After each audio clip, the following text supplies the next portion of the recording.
Yo tengo un comentario que hacer y una pregunta y un comentario.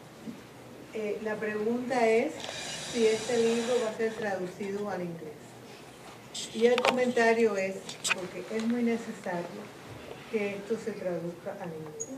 Porque todos sabemos la verdad de lo que usted ha dicho y de lo que siempre ha predicado Frank, de que hay un desconocimiento total de la verdadera influencia de España en la colonización y en el desarrollo de los Estados Unidos. Y yo lo sé, le voy a decir por qué yo lo sé, porque yo soy maestra de hace muchos años y era maestra de español en escuela primaria. Y en una ocasión a mí me dieron un libro, que el libro estaba escrito en inglés y era acerca de los famous Hispanic Americans. Así era el título del libro. Y yo abrí el libro y el primer famoso Hispanic American, como dicen aquí en los Estados Unidos, era Ponce de León. Entonces yo fui a la directora y yo le dije, señora directora, yo no puedo enseñar con este libro, porque esto es incorrecto, porque Ponce de León no fue un Hispanic American. Él nació en España, él era español, he was a Spaniard. Él no era un Hispanic American. Pero desafortunadamente, parece que cuando uno pisa esta tierra, uno tiene que convertirse en de donde uno viene con un guión y después American. Sí, para ser famoso hay que tener ese guión y la palabra American atrás. Entonces, yo le dije, yo no puedo enseñar porque esto tiene una falla, esto no es verdad. Ponce era un español, no es un Hispanic American. Entonces, ese tipo de desconocimiento es muy, muy común en muchos libros de texto, ¿correcto, Frank? De cosas que no son verdad. Alguien escribió y puso esto y entonces como lo leemos, creemos que es verdad. Como la historia de la Charlotte, de la arañita, que todo lo que se lee muchas veces se cree que es la verdad y eso no es así. Pero un libro de texto siempre debe de ser la verdad para poder nosotros los maestros enseñarlo, porque si no estamos enseñando mentiras. Entonces esto es un libro que debe ser traducido al inglés para que eso no siga sucediendo. Por supuesto. Estoy completamente de acuerdo con usted. Yo creo que el libro nunca cumpliría su cometido totalmente si no se traduce al inglés. Si no se traduce, pues sencillamente va a ser leído por una minoría, pero no va a cumplir con la misión para la cual fue escrito. Le puedo prometer que por mi parte voy a hacer todo lo posible por lograrlo. Vamos a ver si podemos obtener esa meta. Muchas gracias. Sí, hermano. Yo quiero decir algunas palabras también de todo lo que ha dicho el panel, pero tengo que decir que nosotros en las mañanas nos reunimos todas las mañanas a través del teléfono y conversamos por esto y muchos otros temas. Yo, la verdad, que ha sido un tesoro el haber conocido a Salvador y haber compartido con él todos estos años y seguir compartiendo. Muchas felicitaciones. Gracias por todo tu aporte. Muchas gracias, hermano. Muchas gracias.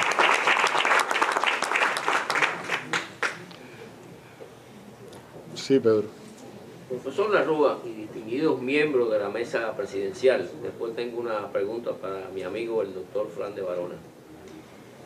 En todos estos problemas históricos hispanos, los cuales son muy bellos y muy atrevidos, hay una pieza que juega un papel fundamental, que esa es la isla de Cuba. Muchos de estos grandes capitanes generales en Cuba fueron adelantados de la Florida y cumplieron e hicieron su labor en la Florida. Pero hay una realidad. Tenemos dos virreinatos en América, que yo sepa. El virreinato de Nueva España, cuya la gran labor o la labor no es conocida, por lo menos de mi humilde persona, o el virreinato de la Nueva Plata, allá en Argentina, que tampoco he oído esa gran labor. Pero sin embargo, la Capitanía General de La Habana sí tiene una historia larga, muy larga, y contribuyó, gracias a Dios, al esplendor y a la gloria histórica de España. Y tal vez por eso fue que en España se le decía la siempre fiel. Pero yo diría mejor, con más rango histórico, la última fiel. Pero ¿qué comprendía la Capitanía General de La Habana? ¿Dónde comenzaba? En La Habana, con todo el territorio de la isla de Cuba, pero ¿dónde terminaba? ¿Por dónde se extendía? Porque fue un pedazo de tierra que facilitó que miles de españoles, cubanos, venezolanos y de otras partes participaran en toda esa grandeza de España. Hasta dónde llegaba la influencia y el territorio de la Capitanía General de La Habana, la última fiel. Bien, los capitanes generales de Cuba eran capitanes generales de Cuba, la Florida, la Luisiana y Jamaica. Jamaica dejó de pertenecer a España en el año 1655 y posteriormente, a comienzos del siglo XIX, comienza a pertenecer a la Capitanía General de Cuba, también la Luisiana. La importancia de la Capitanía General de Cuba dentro del sistema colonial español ha sido muy poco estudiada. Era la parte del nuevo mundo español que tenía el comercio más directo con los Estados Unidos.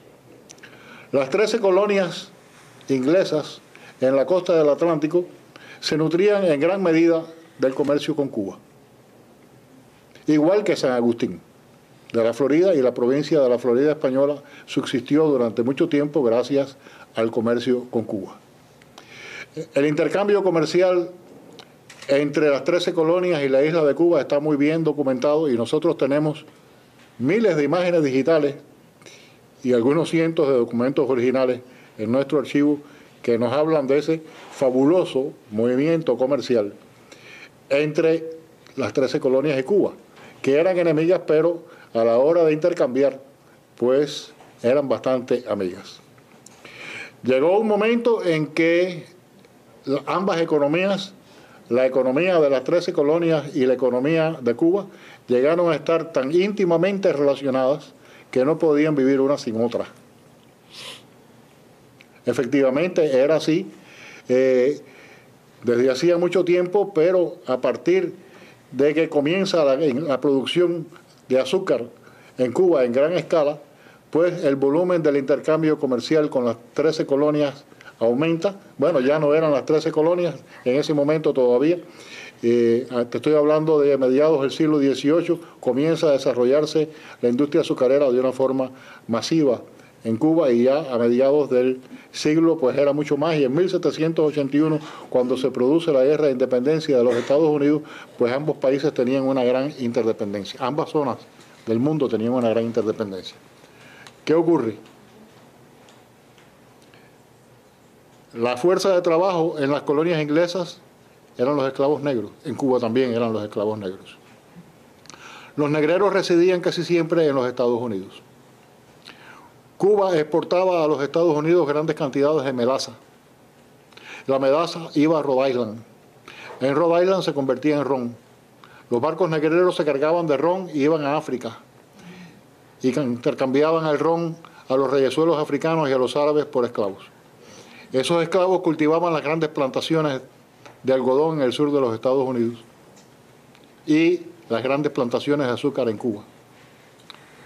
Ambos sistemas se retroalimentaban. Con el azúcar cubano o con la miel cubana se hacía el ron, y gracias a eso se compraban esclavos, y gracias a eso los hacendados de las 13 colonias podían tener acceso al mercado cubano y al mercado de la Florida, y los cubanos a su vez tenían acceso al mercado de los Estados Unidos, del cual traían la harina mucho más barata que la que venía de Europa o la que venía de España, y también mucho más cercana, porque en Cuba de pronto empiezan a entrar miles y miles, y entraron 700.000 africanos de pronto, y había que alimentar a aquella gente, y de pronto la economía cubana o las siembras en Cuba, que estaban dedicadas sobre todo a caña, no había ninguna facilidad para alimentar a aquella masa de gente.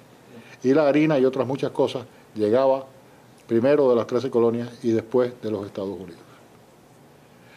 Mucho se ha hablado sobre la famosa guerrita del té, que dicen que fue la causa de la guerra de independencia de los Estados Unidos, y no fue la guerrita del té.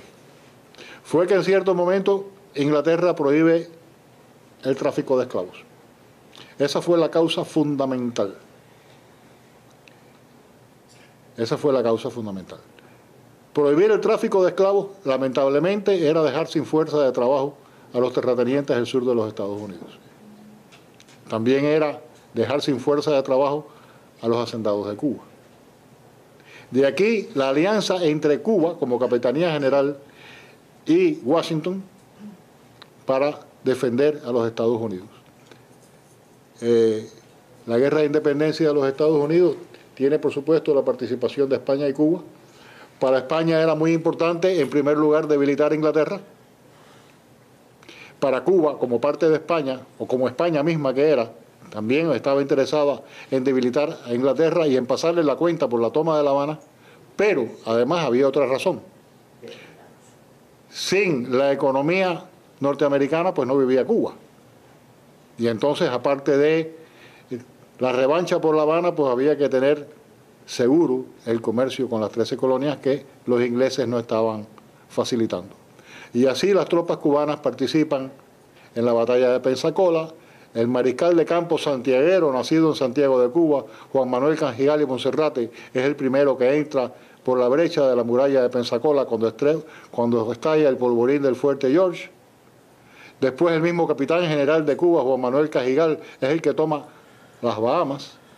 Y entonces se completa, gracias a Cuba, el control de la Marina de España en el Caribe.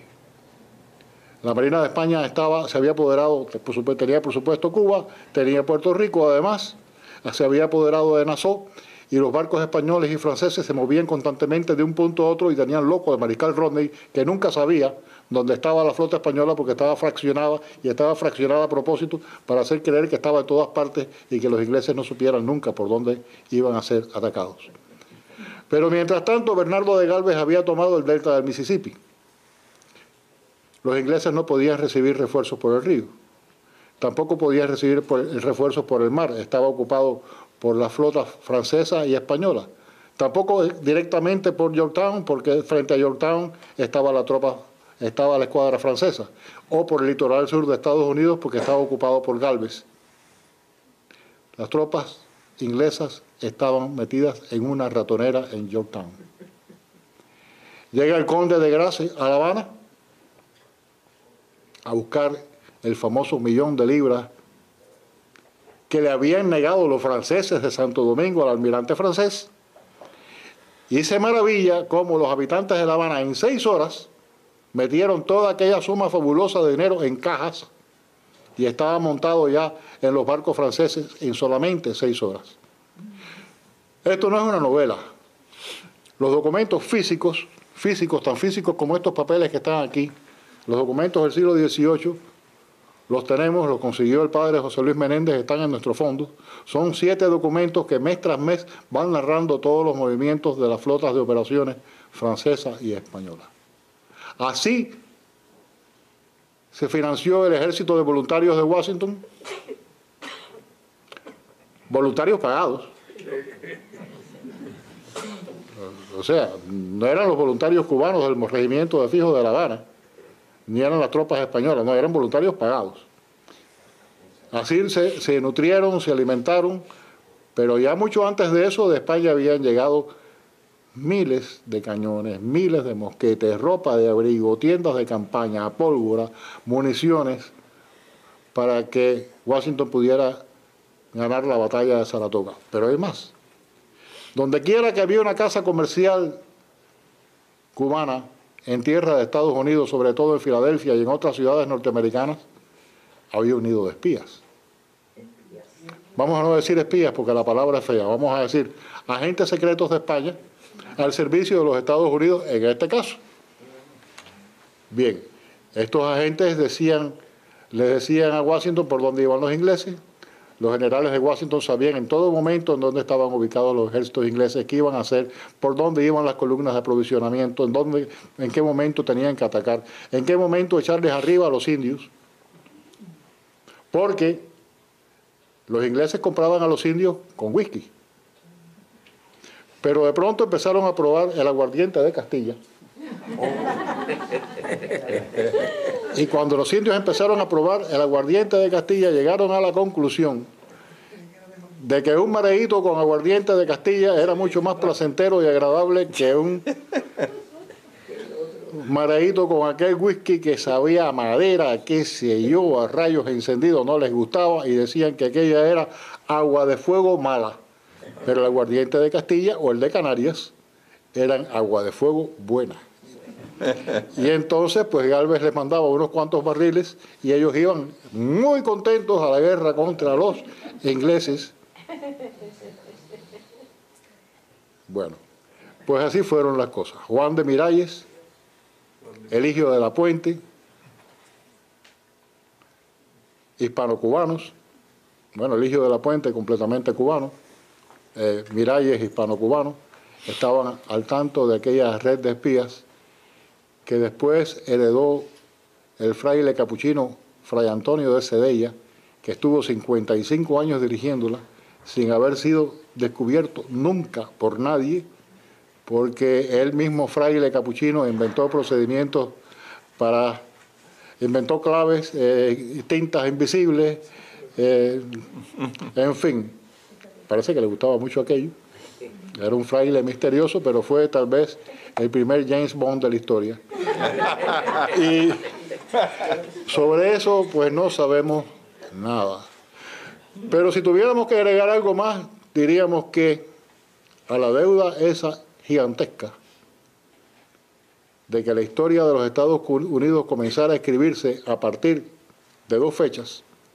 Primera, el descubrimiento de la Florida en 1513. Segunda, la fundación de San Agustín en 1565 y ya la presencia española firme en esta tierra, sin contar, porque esa sería otra historia, la presencia española en toda aquella inmensa parte del virreinato de Nueva España que tenía de los Estados Unidos 7.500.000 kilómetros cuadrados. Los Estados Unidos tienen 9 millones de kilómetros cuadrados. 7.500.000 kilómetros cuadrados era España.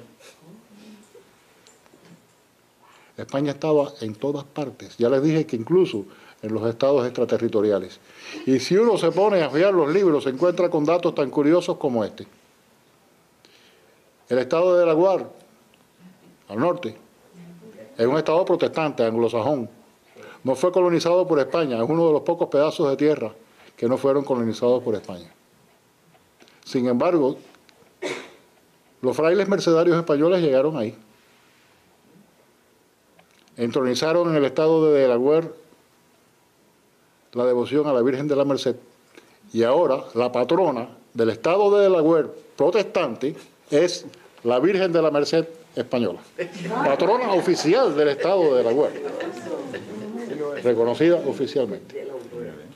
Entonces, ¿dónde pudiéramos decir, dónde no está la presencia de España en Norteamérica? Eso es lo que debemos difundir aquí. Mi preguntita para el profesor, mi amigo Fran de Varona. Hay una coincidencia que esta noche la aprendí. Hay una coincidencia en fecha. Para nosotros los cubanos cristianos, el 8 de septiembre significa mucho. Sí, usted dijo que la primera misa en los Estados Unidos fue un 8 de septiembre. O sea, la fundación de San Agustín. La fundación de San Agustín, 1555 o 65. 65. Construyame algo sobre eso, por favor. Bueno, más sabe aquí.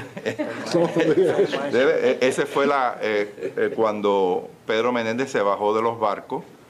Y entonces hubo el primer día de Acción de Gracia, que fue ahí, y entonces se bajó y estaba ya en tierra el padre López de Grajales, que hay un monumento ahí, está la cruz esa, que si uno va a San Agustín la ve, y está la estatua también del padre López de Grajales, ¿no?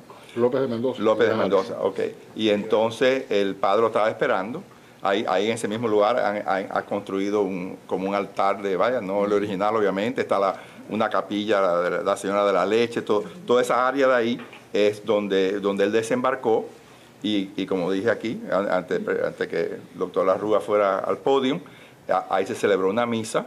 Estaban los indios Timucua de una aldea que se llamaba Celoy, era como le llamaban ellos a su aldea ahí. Y entonces, por supuesto, bebieron la misa, no entendía lo que era eso, pero se arrodillaban, ellos se arrodillaban también. Entonces bajaron vino, bizcocho, carne de esa con mucha sal que traen en los barcos, y ellos trajeron venado, trajeron su comida y comieron en paz, que eso es lo que es el Thanksgiving de 1621 de Plymouth Rock, en Massachusetts. Es la misma cosa, ¿no? Es dar gracias a Dios y compartir la comida. Eso es lo que es un Thanksgiving. Y hubo uno con Juan de Oñate, mucho antes, en El Paso, Texas. Ellos dicen que el primero es de ellos, pero están equivocados. El primero fue aquí, el otro fue en 1590 y tanto. Y entonces, hubo una serie de Thanksgiving también. Si uno ve la historia de esa, como Lincoln se estaba postulando a presidente en 1864, tenía muchos problemas porque no había ganado la guerra civil. Y entonces, como política para ganar el voto de Massachusetts, le entregó un holiday a Massachusetts. Esa es la historia del Thanksgiving americano. Esa es la historia. Antes de Plymouth Rock hubo uno en Virginia, porque todos los europeos que llegaban aquí, después de una travesía tan difícil y tan larga, lo primero que hacían, darle gracias a Dios que no se hundió el barco en medio del Atlántico, ¿no?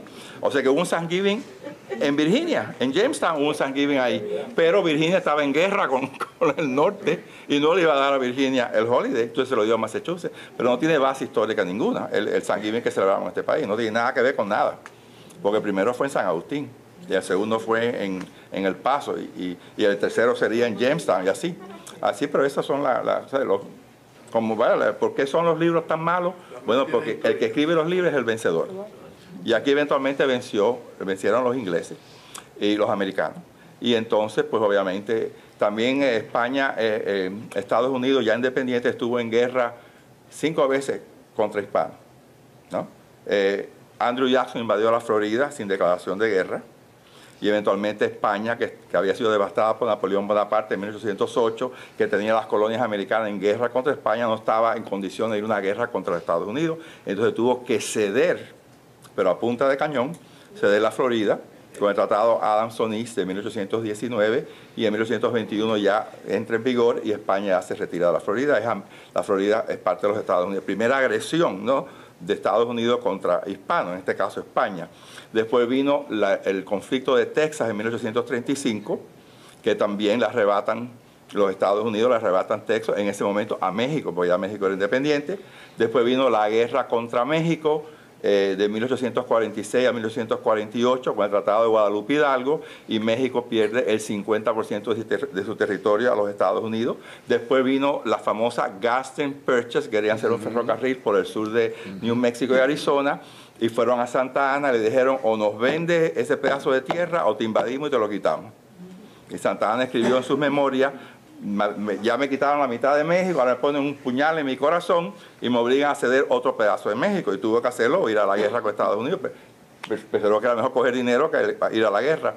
Y por último, la guerra contra España de 1898, así que una nación que está en guerra 5 veces contra hispanos no va a celebrar el mes de herencia hispana, no va a reconocer todo lo que hizo España en América, y los libros se escribieron de esa forma, y los otros historiadores siguieron copiando, y la leyenda negra que alguien habló aquí, o no sé quién habló de la leyenda negra, y todas esas cosas han influenciado porque los libros de texto tienen serias omisiones y distorsiones sobre el aporte hispano a la nación. Pero se debe a eso, o sea, todas esas razones. Y la otra cosa más importante, España era católica, y aquí son los protestantes. Y eso hoy día no es importante hoy en día, pero sabe una cosa, en el siglo XIX quemaban conventos de monjas, desacraban iglesias en Massachusetts, cuando llegaron los irlandeses que los odiaban porque eran católicos, y todas esas cosas pues obviamente influyeron en los libros de texto que están tan mal escritos como el ejemplo que tú diste, y puedo dar 50 otros ejemplos también, de cosas que han dejado fuera que deben estar en los libros de texto de historia. Y una cosita nada, yo quisiera, dado que me han dado las gracias, lo que tú es un espejo como el señor Marco Antonio Ramos es el presidente del Centro de la Herencia Colonial de la Florida, así que él es el presidente. Él está por arriba de mí. Y la Rúa, por supuesto, que ha sido un trabajo enorme. Yo le quería dar gracias al señor de Barona. Los primeros libros que yo leí sobre lo que era la herencia hispana de la Florida, se los debo a usted. Y usted fue el que hizo que a mí me preocupara más, fundamentalmente, saber. Yo creo que nosotros estamos aquí. Y yo creo que esto es muy importante. Nosotros no podemos hacer una división entre España, Cuba y la Florida. Eso es la España fragmentada. Nosotros, Cuba, la Florida y España era una sola cosa. Cuando algo hizo aquí, lo hizo España, lo hizo Cuba. Cuando algo se hizo en la Florida en un siglo o en otro, lo hicimos los dos. El último gobernador, si mal no me acuerdo, el señor Coppinger, era cubano de origen. Exacto. Así que de nacimiento. Nosotros éramos España y por tanto yo diría que todo el esfuerzo que hizo España aquí lo hizo también Cuba. Y muchas veces nuestra mentalidad todavía está un poco dividida entre Cuba y España. No, nosotros somos uno. Hasta el año 1899 éramos uno. Así que lo que hacía uno lo hacía el otro. ¿Por qué le digo esto? Porque miren, si nosotros no cogemos la herencia colonial de la Florida como algo propio, entonces vamos a dejar otra vez que la leyenda negra y la ignorancia crezcan. Porque ¿cuántos españoles viven en la Florida para poder decir vamos a estudiar la herencia? Pero ¿cuántos hispanos existen? Existimos muchos. Y esta es nuestra herencia. No es la de España. Es la de España de 1821, cuando se acuerdan. Y el año de 1803, cuando se vio, 1813, cuando tomaron posesión. Esa es nuestra España, esa es nuestra Cuba, esa es nuestra historia. Y nosotros tenemos que salvarla. Por eso es que el esfuerzo que estamos haciendo un grupo de locos, porque hay que estar locos para esto, es tratar de hacer eso, porque España, por desgracia, señor vicecónsul, tengo que decirlo, España no está dispuesto a defender su historia en todo lo que podía defenderla, porque de alguna manera hay una política. Y nosotros decimos, cuando decimos el descubrimiento de América, inmediatamente alguien en España va a decir, padre, por favor, diga usted el encuentro de dos pueblos.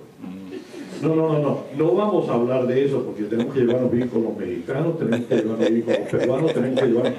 Y la política, por desgracia, ha manchado nuestra historia. Por desgracia, el que vence hace la historia. En el caso de que hemos perdido, ellos nos hacen la historia. Y en el caso de lo que hemos ganado, ellos nos hacen la historia.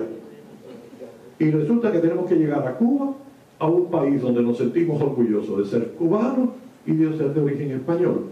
Y tuvimos una guerra en el 95 al 98, y tuvimos una del 68 al 78.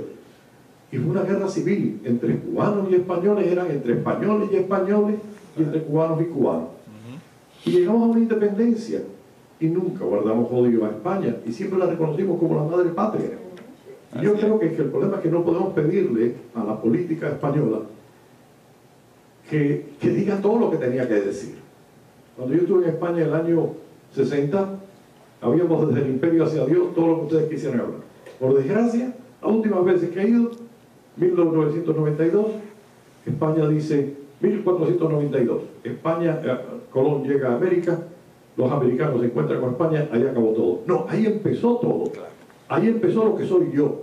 Ahí empezó quién soy yo. ¿Quiénes somos cada uno de nosotros? Porque yo creo que ninguno de ustedes a lo mejor ha nacido ni en Asturias, ni en Galicia, ni en Canarias. Ustedes todos han nacido o en Cuba o en América, en algún país. Nació nuestra historia. Y si nosotros no contamos nuestra historia, somos hijos de prostitutas y somos hijos de delincuentes y asesinos. Que eso es lo que la leyenda negra, inglesa y holandesa nos han tratado de creer. Se lo han creído ellos, se lo han hecho creer al mundo, y hoy España no está dispuesta, en muchos casos, señor vicecónsul, lo siento, en defender que eso no es así. Nosotros construimos un continente, y esto es algo que nos tiene que llegar a nosotros de orgullo. Somos de origen español, somos americanos, somos orgullosos de lo que somos. No podemos tapar con el sol de un dedo que hemos hecho errores, que hemos hecho cosas muy buenas. Pero ¿por qué digo esto? Porque si ustedes no ayudan a decirlo, ¿quién lo va a decir? Y yo le voy a decir una cosa, lo más triste de todo lo que hemos estado diciendo es que hoy día, en tiempo moderno, todavía se siguen repitiendo las grandes mentiras de la leyenda negra. Voy a contarle un texto que me pasó a mí y me llegó de indignación. Yo soy un amante del History Channel. Así que los que les gustan la historia saben que el History Channel es un canal donde no ve. Yo creía que el History Channel tenía alguna decencia a la hora de hacer sus documentales. Y evidentemente que son una gran mentira también. ¿Y por qué le digo? Hay un programa, un serial que ustedes lo vieron, que se llama The History of Us. ¿No es verdad? Sabieron. Y ahí ponían los distintos catálogos. Pone el momento de la independencia. Y dice, Valley Forge, Washington está muerto de hambre y de frío. Las tropas americanas están casi en el exterminio. No queda nada. 2 años después, Washington gana la batalla de Georgetown. Contra el ejército más grande del momento, que era el ejército inglés. No habló, el programa no habló ni un momento de España, ni un momento de Francia. Ni un momento de... Habló de un alemán y se acabó. Barón Steuben. Y yo les puedo decir una cosa. Lo que me indigna es que en el Centro Colonial de la Florida tenemos 20.000 documentos microfilmados, sacados del Archivo de Indias de Sevilla, que habla de la gran aportación de España y de todos nosotros a la independencia de este país. ¿Cómo es posible que en pleno siglo XXI, apenas hace de este serial, sería 2 años, no más, se pueda ignorar toda la ayuda de España y de Francia a la guerra de independencia? Y yo digo una cosa, ¿saben por qué? No nos merecemos. Que lo merece España por no hacer más propaganda. Y nos lo merecemos nosotros, que lo único que parecemos, estamos a la altura de unos cuantos espaldas mojados que atravesamos una frontera. Cuando la gente de Nuevo México, Arizona, te dicen, la frontera nos pasó por arriba. Yo soy, como yo lo he visto allá en el oeste, yo soy 11ª generación de españoles establecidos en Nuevo México. No lo decimos. ¿Quién lo va a decir? ¿Quién lo va a decir? Los americanos no lo van a decir, no lo van a decir. Locos como el señor de Barona, que desde años lo ha estado diciendo. Ahora, gracias a Dios, sobre el señor de Barona también está Salvador Arroyo. Y yo les puedo decir una cosa, no me digan que en este país los hispanos no tenemos poder, economía y dinero. Y voto. Y voto. Si nosotros no ponemos el dinero, entonces no merecemos que hablemos. Aceptemos que este país lo crearon los americanos, lo hicieron los americanos, y los hispanos lo único que hemos venido a mendigar que nos den un poquito de libertad y de posibilidades de trabajo. Y yo no quiero decir que nosotros somos más que los norteamericanos, no lo somos, pero tampoco lo somos menos. Y si algo los cubanos hemos dicho cuando llegamos aquí en el año 60, fue que le pudimos decir, cuando alguien nos vino a decir que nosotros no éramos nadie, nosotros pudimos decir, antes de que ustedes existieran, ya éramos nosotros. Esta es la razón, no menos, no más, tampoco menos. Orgullosos de ser de origen español, orgullosos de ser americanos, orgullosos de ser los hijos de aquella aventura que empezó en 1492. Orgullosos, con nuestros defectos y con nuestras virtudes. Pero si ustedes no ayudan, entonces lloremos como mujer lo que no sabemos defender como hombres. Y esta es la realidad. Boabdil.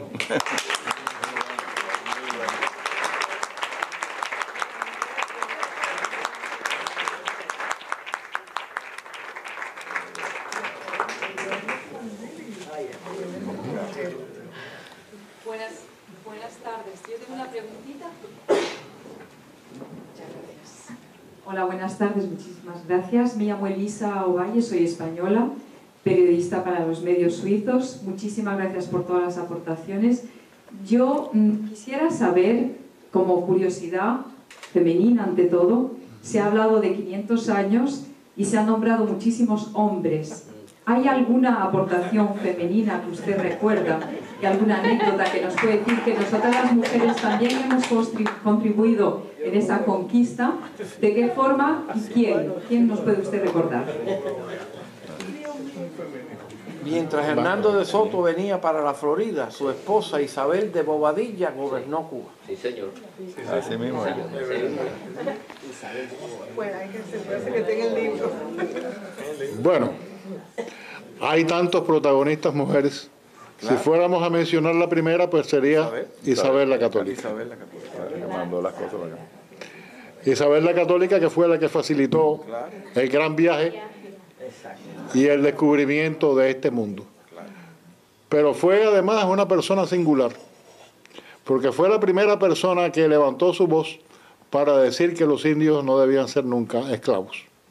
Y cuando el gran almirante del mar Océano, Cristóbal Colón, se presentó delante de ella con un grupo de indios que llevaba como esclavos, le dijo: ¿cómo puedes hacer esclavos a mis súbditos? Lo cual es algo importantísimo, porque para ella no eran esclavos, sino eran también parte de España. Y esa parte es una parte importantísima, esa parte de la historia, porque es la visión española de la conquista. España no vino aquí como Andrew Jackson en la Florida a regalar a los indios mantas contaminadas con viruela para que murieran como moscas. España vino aquí a evangelizar a los indios, y para eso se construyeron miles de misiones.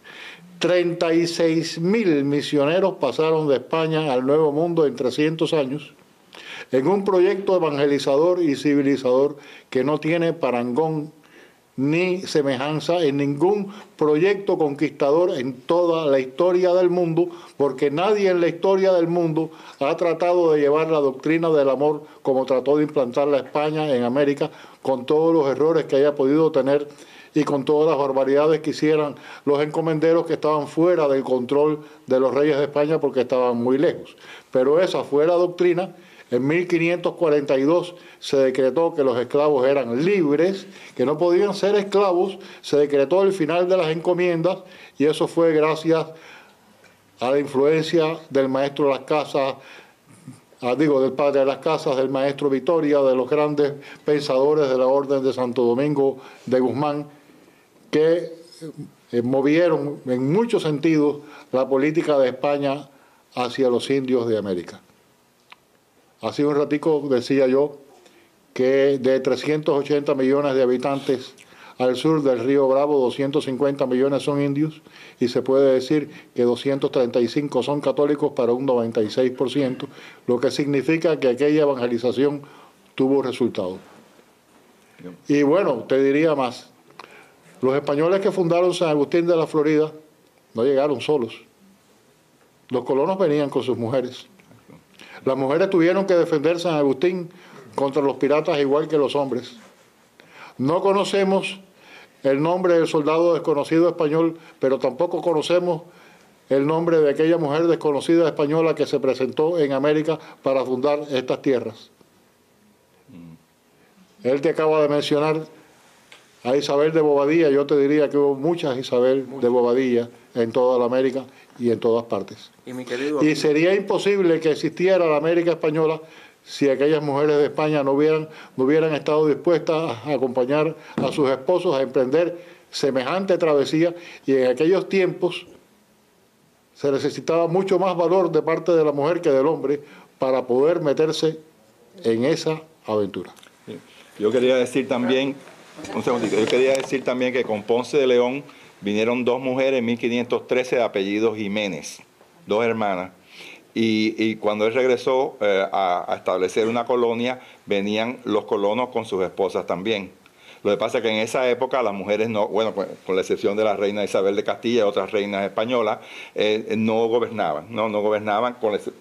Isabel de Bobadilla gobernó obviamente en Cuba, pero no era usual nombrar a una mujer gobernadora de la Florida, ese tipo de cosas. Pero estuvieron ahí con De Soto, vinieron mujeres también, y una de ellas, Ana Méndez, era su nombre. No solamente participó en la expedición de Soto de todos los estados del sur de los Estados Unidos, sino que sobrevivió a esa expedición, que el 50% murieron. Y ella sí aparece en los libros de texto de historia con su nombre, Ana. Y también con De Soto vinieron los primeros mestizos nacidos en Cuba de soldados.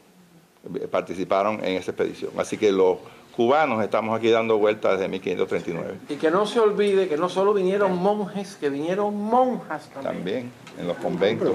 Bueno, tenemos tiempo para una sola pregunta más. Si me da una oportunidad. Buenas tardes. Mi nombre es Luciano Suárez y la chispa fue la periodista joven que dijo algo. Yo quiero, siguiendo lo que dijo el padre Menéndez, de estas cosas en castellano y el esfuerzo que se hace por estos locos, es lo siguiente. Y voy a repetir algo que mi querido amigo, el distinguido doctor Tony, estuvimos en un programa que es los sábados por la tarde, que se llama Herencia Hispana, que dirige Julián Linares. Okay. Y compartimos con una periodista que vino, era una doctora, profesora de la Universidad Complutense de Madrid y se dedica en parte al periodismo. Bueno, dije Tony, Marco Antonio Ramos, perdona que te dije Tony, te veo tan joven esta tarde, pero bueno. Y siguiendo lo del padre Menéndez, es esto. Los esfuerzos que hacemos aquí, la juventud española desconoce completamente. Y si la juventud española desconoce, y perdone vicecónsul, después me voy a presentar porque es la primera vez que tengo el gusto de ver, es porque la prensa española es cobarde en los últimos 100 años, después de la guerra hispanoamericana. La prensa española y la Academia Española le dio la espalda a Estados Unidos. Los americanos son malos, hay que ser norteamericanos, cerramos la puerta y viraron la cara como si no existiera América. Punto. Entonces, ¿qué pasa? Que toda esta historia, toda esta hidalguía de los españoles antecesores a todos nosotros, la juventud española ni la conoce, ni la prensa española se atreve a hablar de ella, no quieren hablar de ella, los académicos no hablan de ella, no lo sabemos todos. En España la juventud no tiene idea de la gran hidalguía, de esta epopeya, de la conquista de los españoles en América, cómo conquistaban estos pantanos a corte de machetazo, los caballos que trajeron a América, que conquistaron todo esto y que introdujeron un mundo nuevo. No lo conocen, pero es por culpa de la prensa y de la Academia Española, con perdón, pero es así, en los últimos, sobre todo después de la guerra hispanoamericana, que viraron la espalda, lo único que saben decir, los americanos son malos, pero es que no solo se resuelve el problema así. Luciano, tú te refieres a la academia, los profesores. Los profesores, no la academia de la lengua, no, porque usted es parte de la academia de la lengua, no. El mundo académico español, igual que aquí hay una leyenda negra contra el mundo hispano. En España hay un que no queremos saber y no queremos hablar y mirar para el otro lado en defender los valores de la conquista de América por los españoles, cómo fueron a Filipinas, cómo descubrieron las corrientes marinas, cómo descubrieron navegar de Acapulco a Filipinas y regresar por el norte, cómo Magallanes dio la vuelta al mundo. No la defienden, la juventud española ignora todo eso, no está orgullosa de nada. En los últimos 40 años lo único que tienen de lío ahora son europeos. Miren para el norte, como yo le digo en España a mucha gente, miren al sur, miren al otro mundo de América que es España, es la continuidad de España. Pero perdone, mire, y si ustedes van a San Antonio, si quieren saber de mujeres, vayan a San Antonio. En San Antonio hay un museo interesantísimo que yo me quedé sorprendida porque mi esposa es de origen canario. Y yo le decía a ella, yo no sabía que cuando la colonización del oeste venían de Canarias, yo pensé que venían de Extremadura, de esta otra parte con los conquistadores, no, y de Canarias habían ido a Cuba los primeros, la primera orden real aquella de Carlos V en el 1527, mandar los primogénitos de Canarias al Nuevo Mundo, que venían a Cuba la mayoría, no. En San Antonio en el museo hay una pared entera de árbol genealógico de familia que venían de España y te dice, vinieron 54 personas, Juan Pérez, la esposa, las hijas, las sobrinas, todas las mujeres están nombradas. Y ustedes, la prensa española de ustedes, las mujeres españolas, debían ir a San Antonio y hacer un homenaje a las mujeres españolas por nombre, apellido, edades, con niños que vinieron, hagan eso. Saquen eso, que no lo sacan, no van a buscar nada de eso. Y usted, señor cónsul, se lo digo, porque yo tuve el gran honor de introducir a Santiago Cabanas cuando era cónsul aquí, tuve un honor para mí, yo creo que el día que me muera una de las cosas mejores que me llevo es eso. Tuve el honor de introducirle a Salvador de la Rúa y Fran de Barona al embajador, al cónsul Santiago Cabanas, cuando empezó el proyecto este. Y para mí fue más que un honor introducirle a Salvador, porque ya él te conocía a ti, pero Salvador no acababa de llegar de Cuba. Lo llevamos allá un día. Y lo llevamos al consulado, se lo presentamos a Santiago Cabanas, que le gusta mucho la historia. Y ahí surgió parte de esta locura, Padre Menéndez, porque el único que ayudaba era el Padre Menéndez, a Salvador. Y Tony bueno, Fran me dijo, oye, el único que lo ayuda es el Padre Menéndez, no tiene más nada, vamos al consulado. El obispo Román también. Y el obispo Román es Padre Caso. Y Santiago Cabanas, que imagino que usted lo conoce, fue el hombre que... Pero bueno, yo quiero decirle a esta juventud española, periodista, vayan a San Antonio, vean los nombres de las mujeres y luchen por esto que están luchando estos locos aquí, y perdón, con todo cariño. Gracias. Bueno, a mí lo único que me queda por decir es amén. Porque nos tenemos que ir. Así que, amén. Que así sea. Estamos dando aquí.